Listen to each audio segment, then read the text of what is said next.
Okay, church family. So now it's time for the next part. So this is a little different from our regular sermons. But today we have Carolina.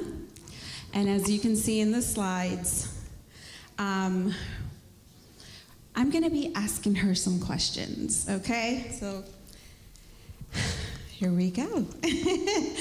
All right, as a congregation, we believe that every person is made in the image of God and holds incredible value.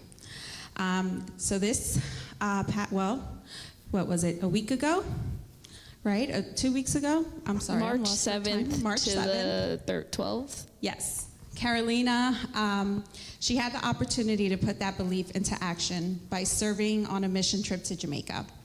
And it was in the West Indies, and she was working specifically with children and adults with disabilities. I am glad that she is back home safely and that she is here and we're able to do this.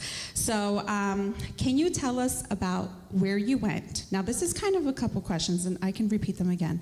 But where you went, who you served, and any background information to help us start. Okay, so I went to Jamaica, like she just said, and we were in the St. Anne Parish, and I worked with this organization called Mustard Seed Communities. So they are in Jamaica, they're also in Dominican Republic and a couple other countries too. So basically they serve the most vulnerable populations, so people with mental or physical disabilities. They work with teen moms and their babies. They work with people who have HIV and giving them treatments up until like a certain age, and just helping them basically get access to like healthcare and any medical care that they might need that they might not be able to access. So I went to the one specifically in Jamaica, and the specific place was called Jacob's Ladder that I went to. So that's where all the physical and mentally disabled people were. And there was also children there from Haiti for the first time, because in Haiti, the kids were living in this area, but they were being like threatened for their safety. So Jamaica was able to bring them over, and they were able to stay at Jacob's Ladder, so I got to interact with them too, which was really cool, and just good that they were in a safe place in general. So I worked with Mustard Seed Community, that's where I went. What was the other questions? Oh, so sorry, okay. So it was where you went, who you served, and any background information. So Okay. maybe a little bit of the setting of the location where you were, Yeah. like the actual physical place. So we were like 2 hours away from Montego Bay, which is like Kingston, Montego Bay is where we flew in, and around there is more like city-like and like, cool stuff like that. So we were more in the mountains, like 2 hours away, so it was more rural. The roads were like dirt roads. It was a lot different than here. And so it was really beautiful because there was no, we could see all the stars. There was no like big buildings or anything in the way. It was just really, really beautiful. And we lived in like these, I guess like they were almost like dorms, and like each in Jacob's Ladder there was like 6 different communities, and there would be like a certain amount of people living in there, and the nurses and caregivers would be there too. So we had like our own for guests. So it was me, my peers who went on this trip. It was 8 other girls, social work and nursing students, and then my 3 professors came as well. And we got to literally live just right there next to them. I could go outside my door and see the residents like playing and talking to each other. I could hear them. So it was really nice that we were just all together and connected, and we didn't really feel like isolated or alone because we could be with everyone. So I thought that was pretty cool. Okay, so actually I'm gonna ask you 2 more questions. When you say residents, those are? So those are the people, the children and the adults that live there with disabilities. So they, as soon as they get there, they live there for the rest of their life. So they are like a really close-knit family because they're basically most of what everyone has. Not everyone there has family. Some people were like left or abandoned because like their parents either couldn't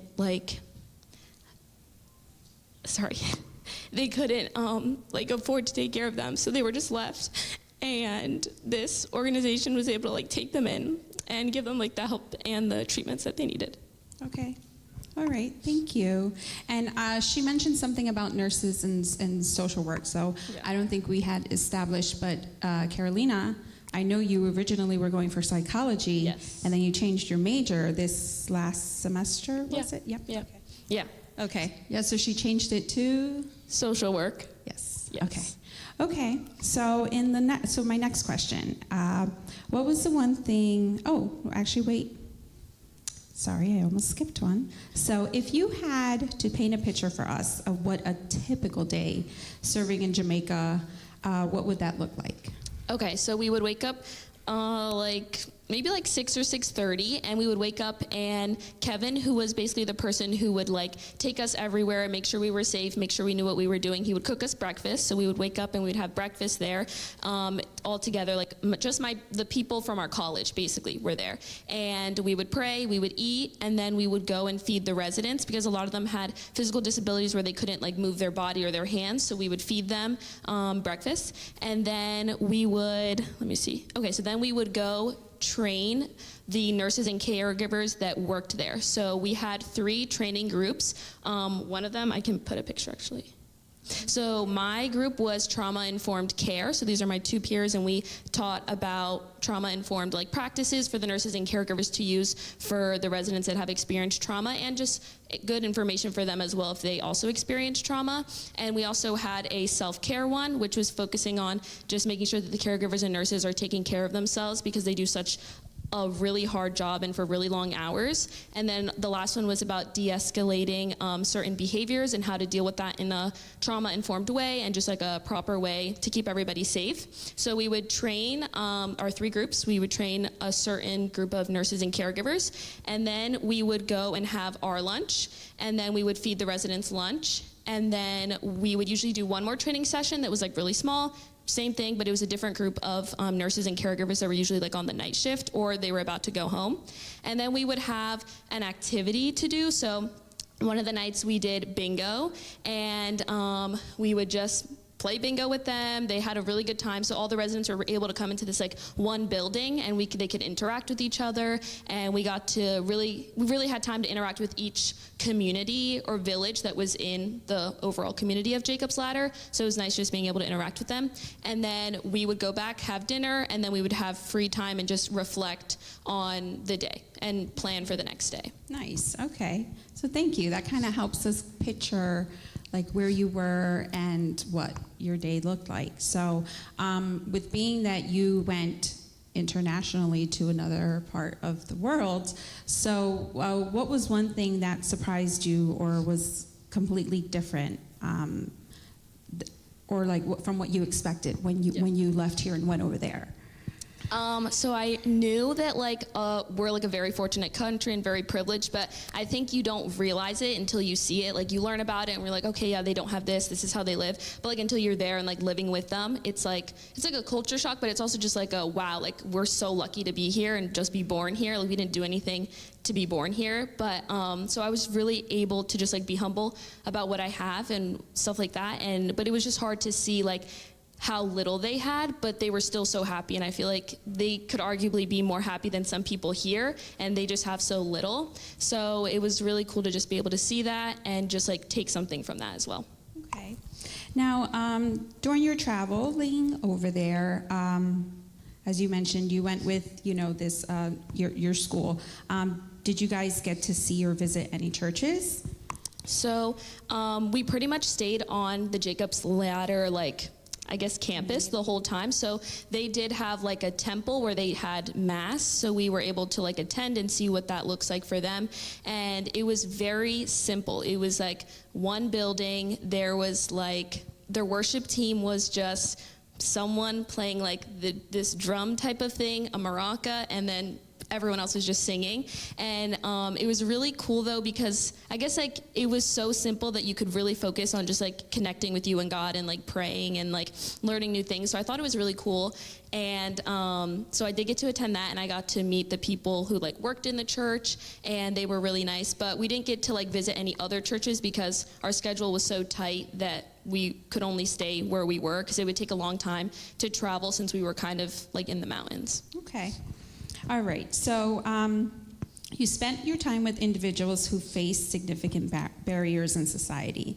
So was there one specific person you connected with whose joy really made an impact on you?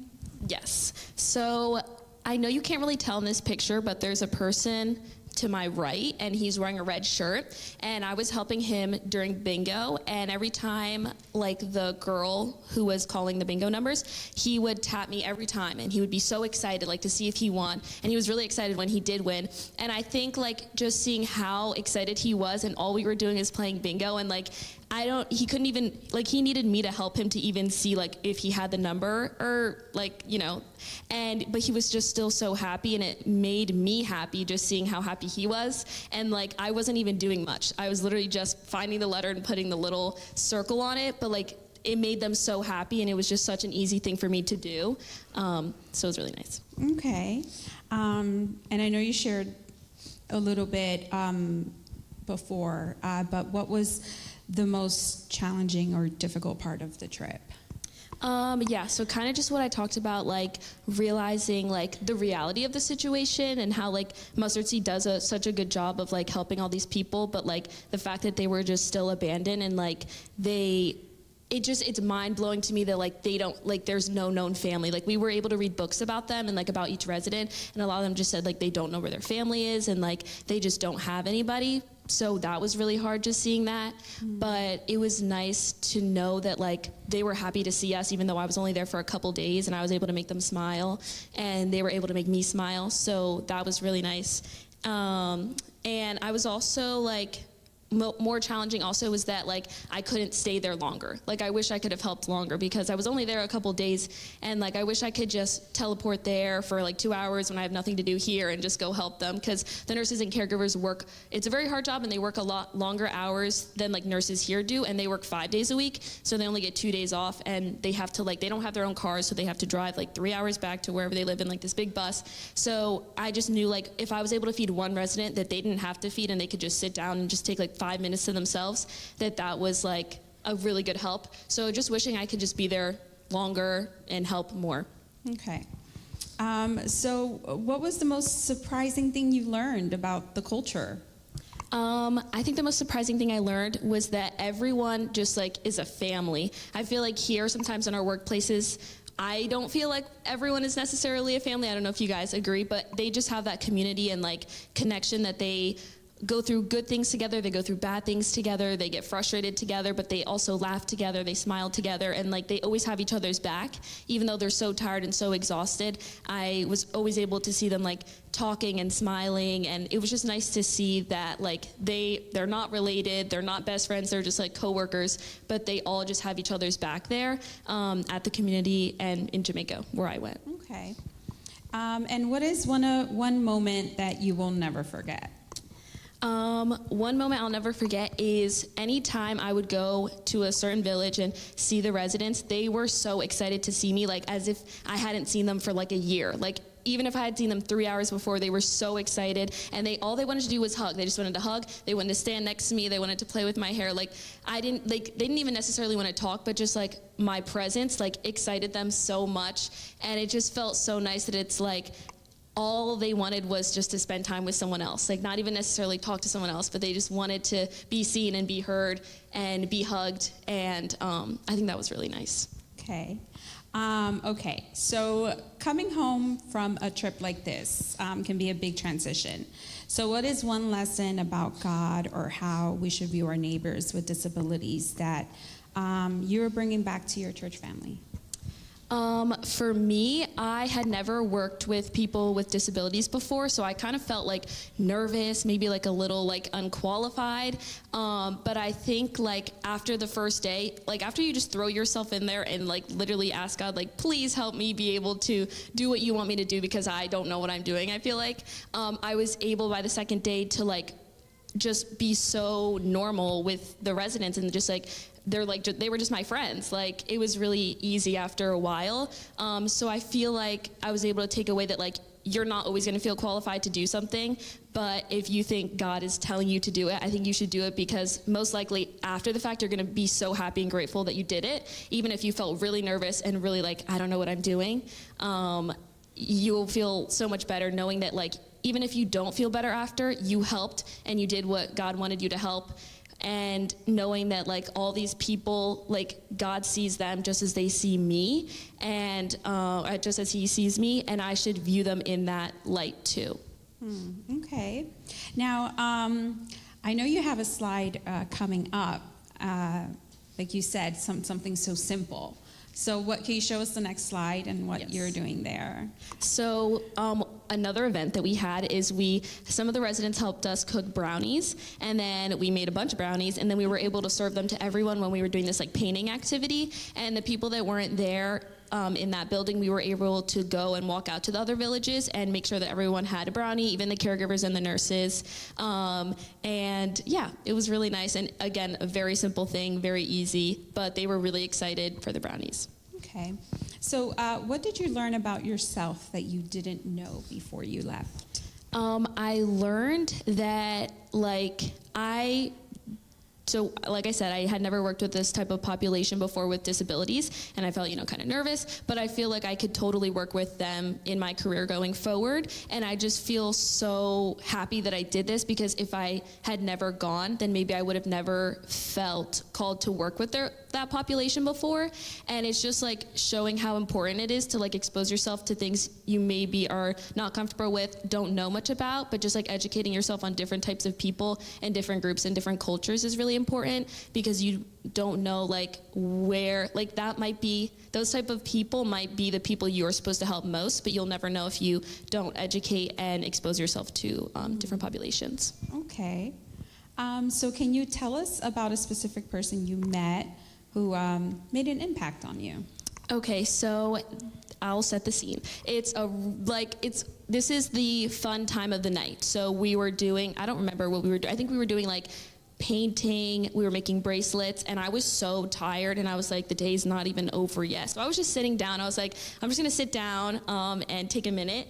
And this resident, she came over to me, and I just felt her start rubbing my back.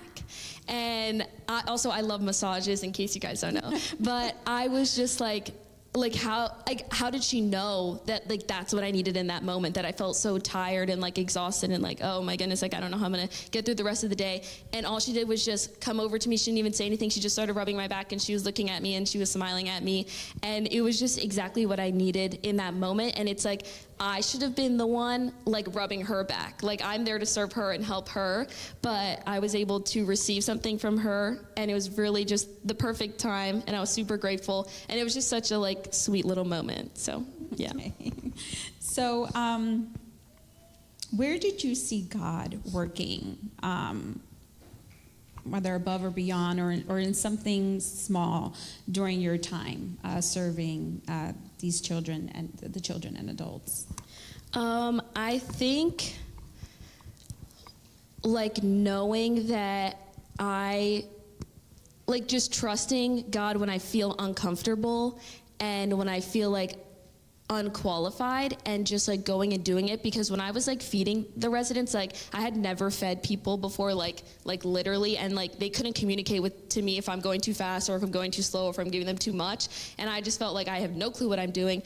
But I felt so close to God, because I knew like this is what he would want me to be doing. And like this is, even though I feel like, oh my goodness, I don't know what I'm doing, like that's what he would want me to do. And just being able to feel like I'm doing something that maybe he would have done if he was in Jamaica right there and interacting with those residents. So it just made me feel good and connected to him, even though it was something simple, just like feeding someone breakfast or lunch. So that was really nice. Okay. And I don't know if this question might tie in with what you just said, but like, is there something that God taught you about yourself through this experience? Yeah, so I am, I guess, a very like compassionate and like empathetic person. So like I feel everything for everyone. Like if I see a video of something that's like unjust, I will start crying. So I think it's hard and frustrating sometimes to have like all this love for people and like animals and everything, and it gets exhausting. But I think I learned that like God put that in me for a reason, to go help these people and to go help a bunch of other people. And even if we don't know like why we are the way we are, like just knowing that God made all of us perfectly made like for a specific reason and to help people. And once you find out like, oh, okay, he put this in me to do this and to help these people, was really just like, I guess, affirming to know that all the feelings that I'm feeling are for a specific reason and they're going to be used for good, even if it's frustrating at some points. Yes, thank you for that. I know that can be challenging, as I can identify with that, and maybe that's where she gets it from. But it is really nice to see that she is a copy and paste of me in action, and able to do things that I would have liked to do. But you know what, Carolina, I feel like we kind of really got into the conversation, and I see that there is a picture that is coming up next that I don't know if you want to share about. Yes. Okay, so these are 2 babies that they had there. So the one, I don't know what this is to you guys. On your left, that's Aiden, and on your right, that's Omar. And they were so cute, and I got to feed them. I tried going to their village as much as possible, but we were like on a schedule, and like I couldn't take away from other people's turn. But I tried to go as much as I could because they were so cute and they were so sweet, and like they just wanted to be held and you know, because like the caregivers and nurses are so busy and there's so many other people, I feel like they don't get all that love and attention that maybe a baby here would. So I tried to just go and, you know, be with them as much as I could. And at one point, Aiden I was feeding him, but he was getting really sleepy, and he literally fell asleep in my arm. And then baby Omar he didn't want to sit down when he was eating. So then I had my friend who was a nursing student, and she was holding him, and I was feeding him. So I got to hold one baby in my arms, and then feed another, and it was just so cute and so awesome. And I just wish they could be here and I could just take them home. So yes, they were so awesome. I wish so that too. We would gladly have them. Okay, and can you tell us about your next slide? Yes. So the second to last day before we left Jamaica, we did a talent show. So we were supposed to have like a host for this talent show. They were gonna like hire someone. No one was there. But then I got to step in and be the host, and it was so fun, and it just worked out perfectly because my group, like, they were outgoing, but I don't think anyone really wanted to do it. So I think it was perfect that, like, God made me very extroverted and love to talk. So it worked out great. And we were singing Hallelujah in this song. Our friend Jada, she's playing the guitar. She, like, just learned the song, like, 2 days before.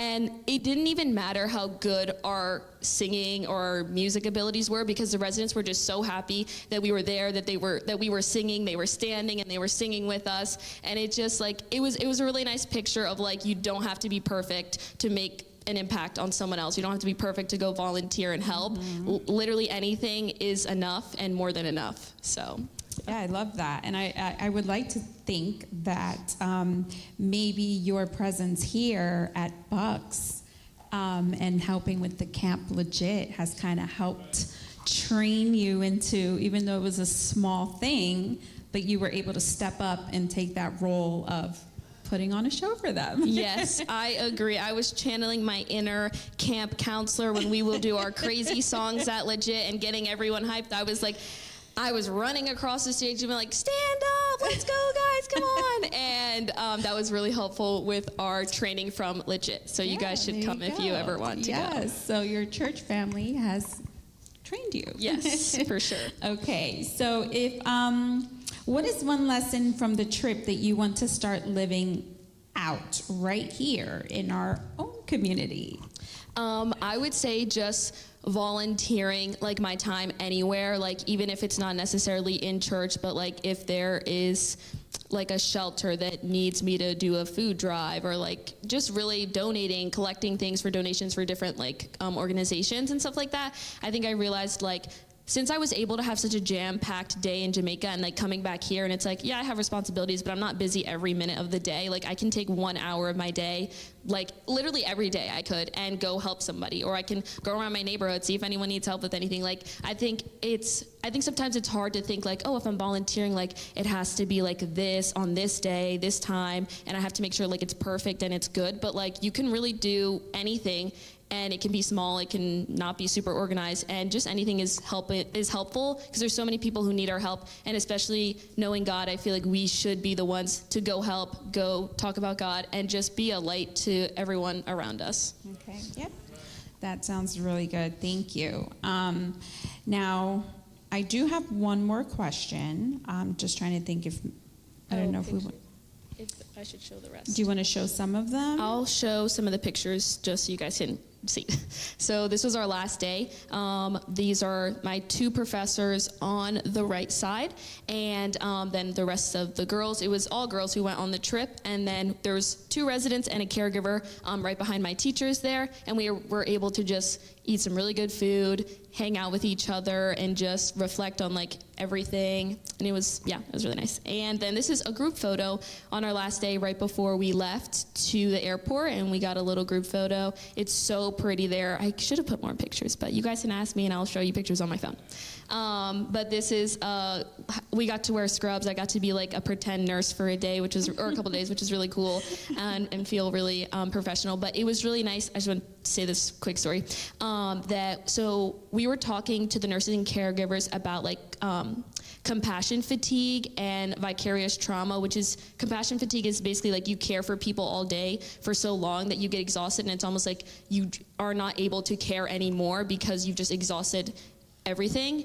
And vicarious trauma is kind of like you are experiencing and witnessing the trauma that may have happened to these residents or are happening, and just like the effects of that, and you can like take it on and like carry it on you, like physically and just mentally as well. And we were able to tell the nurses and caregivers about these terms, and they said they had never heard them before, and it was just so nice to be like, I could just Google that and fact check it and know that it's true. And it's so easy for us to do that here, but it's so hard like in different countries to get that access to that education. So it's so nice just being able to go and just like give that information to the nurses and caregivers. And I kind of thought like, maybe they already know this, like are we actually telling them anything new? Like, is this helpful, or are we just thinking it's helpful?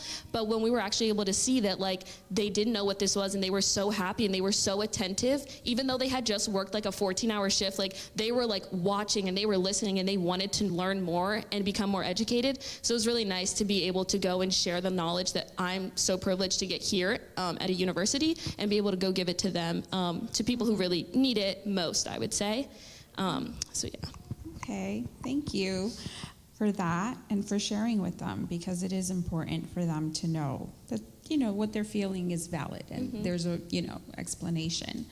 Yeah. Okay, so sometimes we go thinking about like we have to fix things, but often God just wants us to be with people. So how did you learn the value of simply being present and showing God's love through your attention?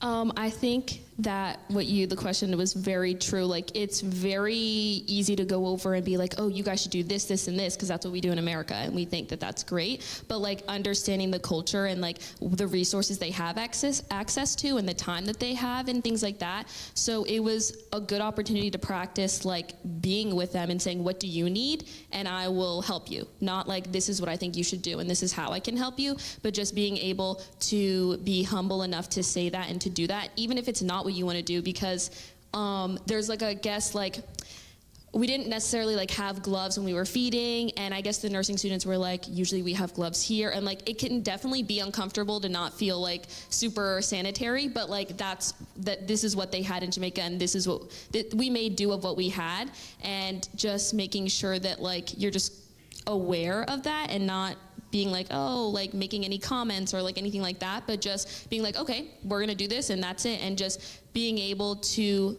push that aside and be like, this is what God wants me to do, this is what we're doing, and we're just gonna do it. So I think just learning that and not wanting to control everything, which I feel like sometimes is hard for me, but just also every time that we would interact with the resident and we didn't even do anything, we're just going to say hi, they were so happy, is also an example of like, you don't need to do anything, but just being there. And it could be the same in like places around here that are working with populations that maybe don't see people a lot, maybe like a nursing home or like a hospital or like settings like that. And it's like, you don't even have to go there with a plan. You could just go there and say, hi, how are you? And just talk to them, or just sit there with them. Sometimes people just need to be with someone else physically without saying anything. So like those are some examples or ways like you can just be present with people, and it's super easy for us to do. Yes, that is very true. Now, with this experience, do you think this is something that you would do again? Yes.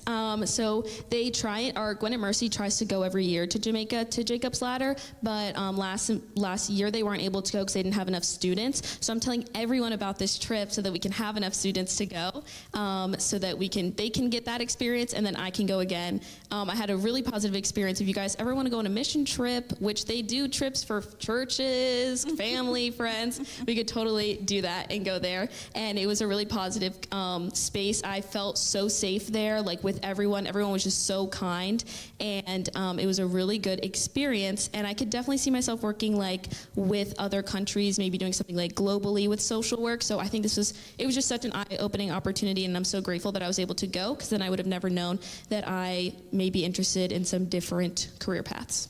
Okay, so with that, do you want to share your last slide? Yes. Okay, so I just wanted to say thank you to my school, to Mustard Seed community, and everyone who donated and prayed for me and gave me advice and talked to me about it. It was really helpful, because I had never been out of the country before, and I was really nervous, but it was so awesome. That's a picture that I took.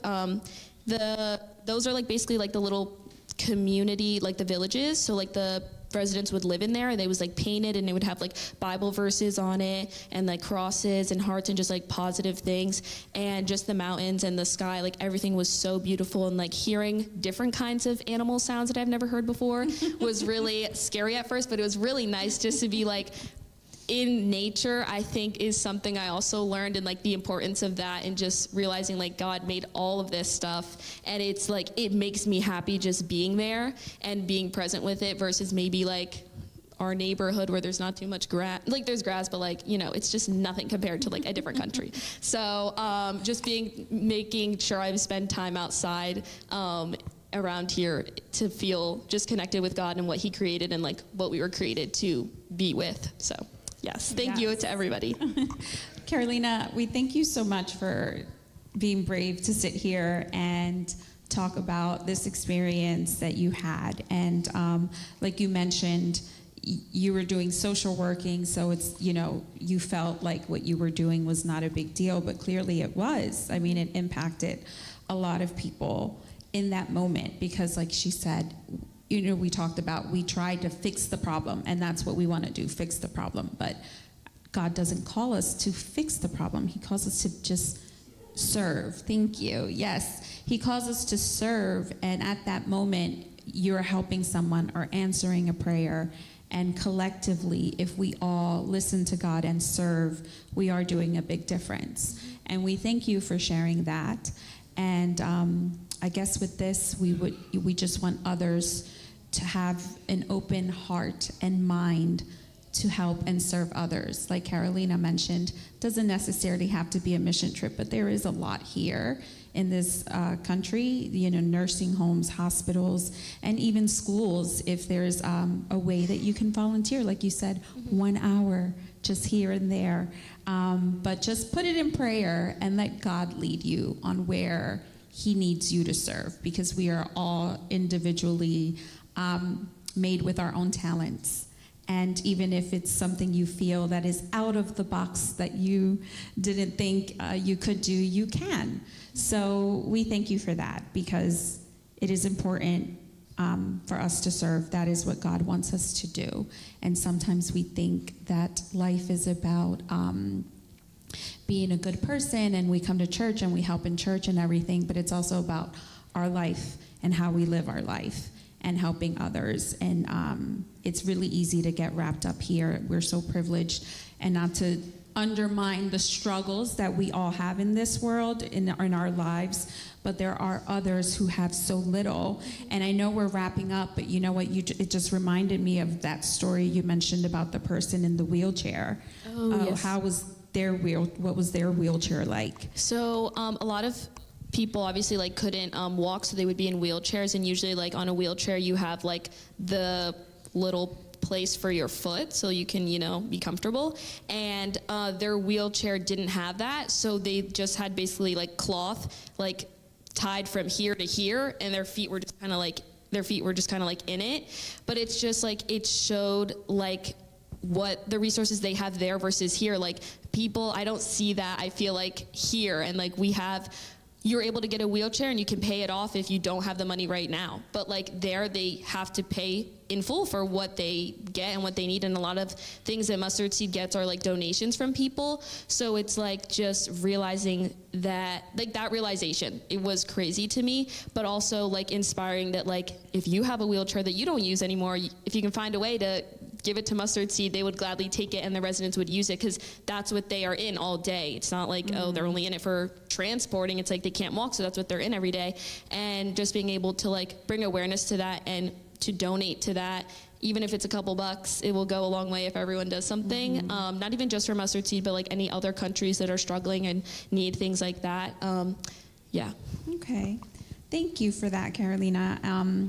Because God definitely loves all of us, and He also loves even those who are, who have unfortunate situations in this world. So it's nice that you went and made a difference in that moment for them.